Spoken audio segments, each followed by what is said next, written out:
If you do not take time for yourself, you will drain your mind, body, and spirit of drive, determination, inspiration, motivation to maintain an effectively healthy personal and professional lifestyle, which will ultimately lead to burnout.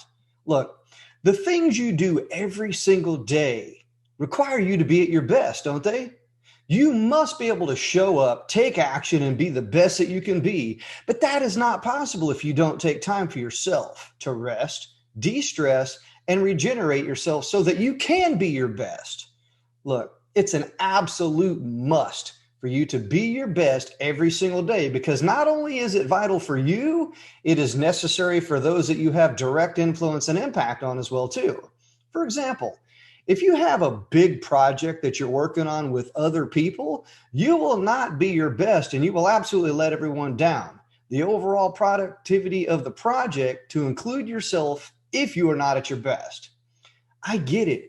You are a high performer, okay? But there are people that are counting on you to get the job done. But you must have the courage to tell yourself that it's okay for you not to be okay and take necessary time for yourself. I'm here to tell you that you are not being selfish for doing so, regardless of what other people think or say. You know, we live in a time where everything is on demand, to include us as people.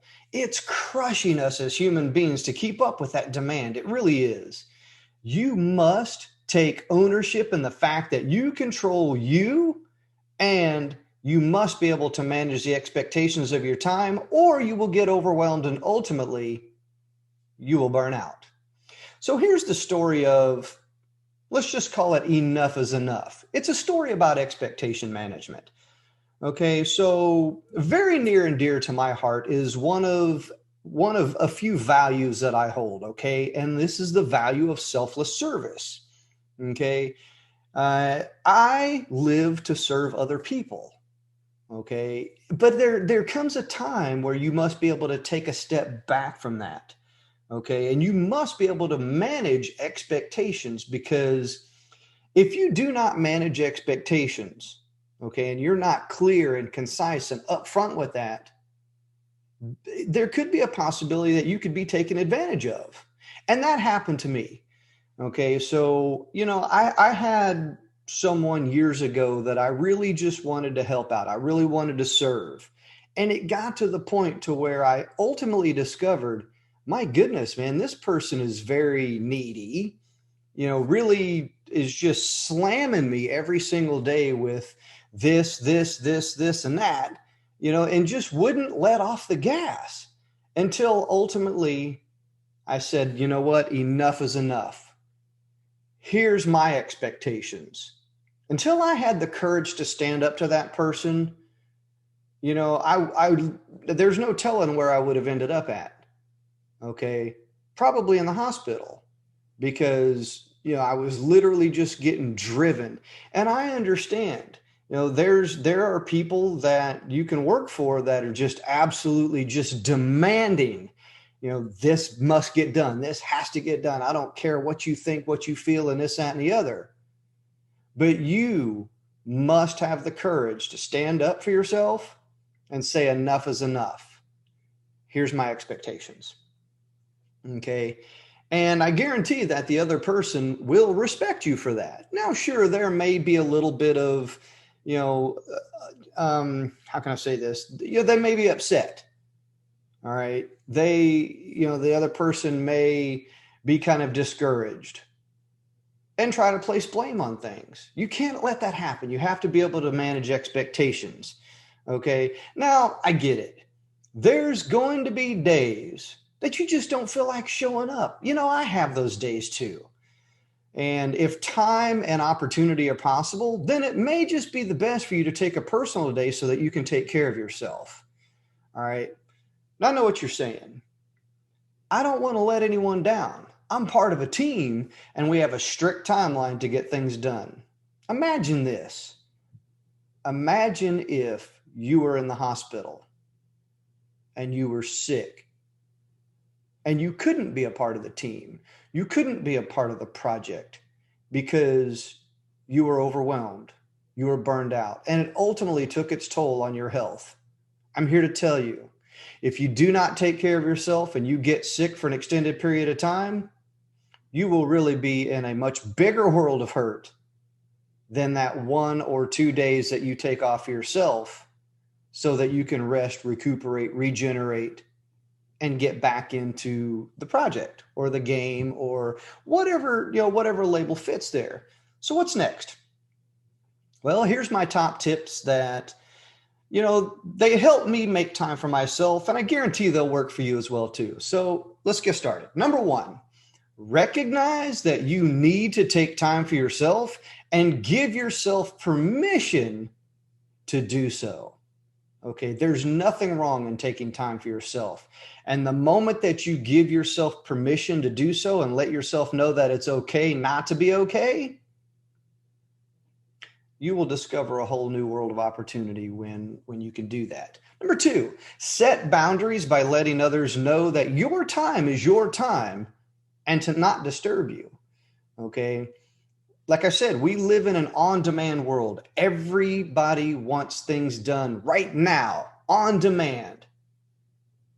But you have to be able to set those boundaries. You must be able to set those limitations that when, it's your time, it's your time. This is my time. I must have this time for myself. Have the courage to stand up and set those boundaries. Number three, pick an appropriate location, whether it be for reading, exercise, listening, learning, whatever the case may be. Okay. So if you want quiet time, make sure that you pick an area that is quiet, that is free from distraction. Okay. And that might not necessarily be in your house. Okay. I remember one time there was a lot going on and, I jumped in my truck and I drove somewhere and just parked and had some me time. I was reading a little bit, just kind of got away just to get that mental break. Sometimes you have to do that. I went for a walk. Whatever is appropriate for you, pick that location. All right, number four, drink water. Water is necessary. It helps you de-stress. It helps eliminate stress. Okay, it hydrates your body. There's a lot of benefits to water. Okay, so if you ever find yourself feeling overwhelmed, stressed out, even hungry, drink water. Lots of benefits to it. Number five, drink herbal tea. I do this every single night. Okay, so every single night before I get ready to go to bed, I've got this herbal tea mix that I drink, and there's lots of benefits to herbal tea. There's just a ton of herbal teas out there. Okay, and this particular one, it helps me relax. It helps, it helps out my stomach. It helps a lot of things. It really does calm me down at night, and I'm able to go to bed relaxed. Okay, number six, make time to read.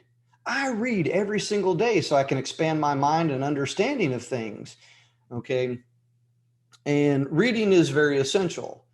You must be able to learn and discover new things. And that's where reading comes into play.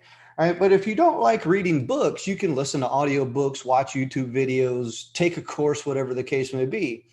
The idea is to do something for yourself that will help you learn, grow, develop new skills, new knowledge, new experiences.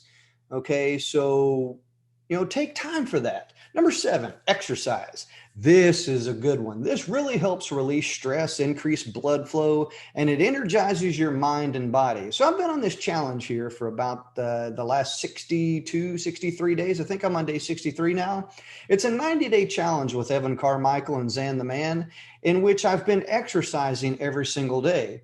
Believe it or not, before this challenge right here, I hadn't worked out in, a long time. Okay.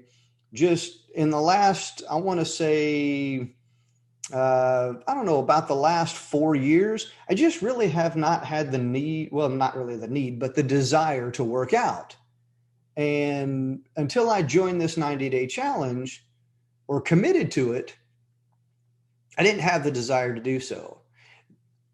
Committing to that, getting that exercise, re-energizing my mind and my body, now it's like clockwork. Every single day I actually look forward to the exercising now, but I had to build that momentum. It's like the quote says, a body in motion tends to stay in motion. A mind in motion also tends to stay in motion, whether positive or negative. Okay. And once I got going, now I find it actually easier to do that every single day. And I look forward to it. All right. So, number 8, go for a walk. Getting out of the house or the office with a change of scenery and a bit of exercise will actually help you regain focus. Okay. Especially if your office or your house is cluttered. Which brings me to another point. Cleaning also helps you, it helps you de-stress. It helps clear your mind, because if there's clutter around, your mind is going to be cluttered. You're going to have that added stress of that clutter around you, but I'll save that for another video. Okay. Number 9, listen to music. So here's what I do. I listen to motivating music to get things done, and I listen to slower, relaxing music to calm myself down. And it's interesting because some people enjoy, they like listening to a particular type of music. Well, that could be counterintuitive to what it is that you're trying to do. So if you're trying to get energized, well, listen to energizing music. Don't listen to slow, depressing, relaxing music if you got something you need to get done.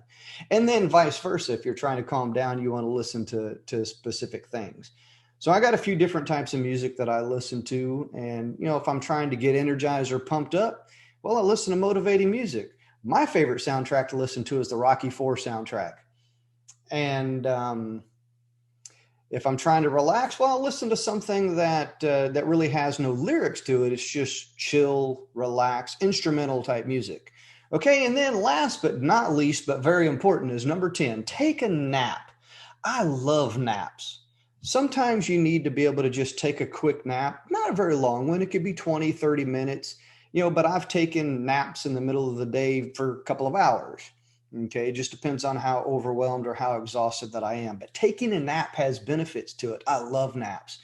What it does is it helps you shut your brain down, and it shuts down your overactive thinking. And believe it or not, when you wake up, your brain is back in that alpha state, that alpha brain state, and you're ready to take action. Okay. So make sure that you take a nap if afforded to. All right. So thank you for watching.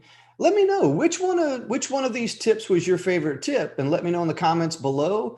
And if you have a tip or you have a recommendation, once again, leave a comment below, and I will see you in the next video.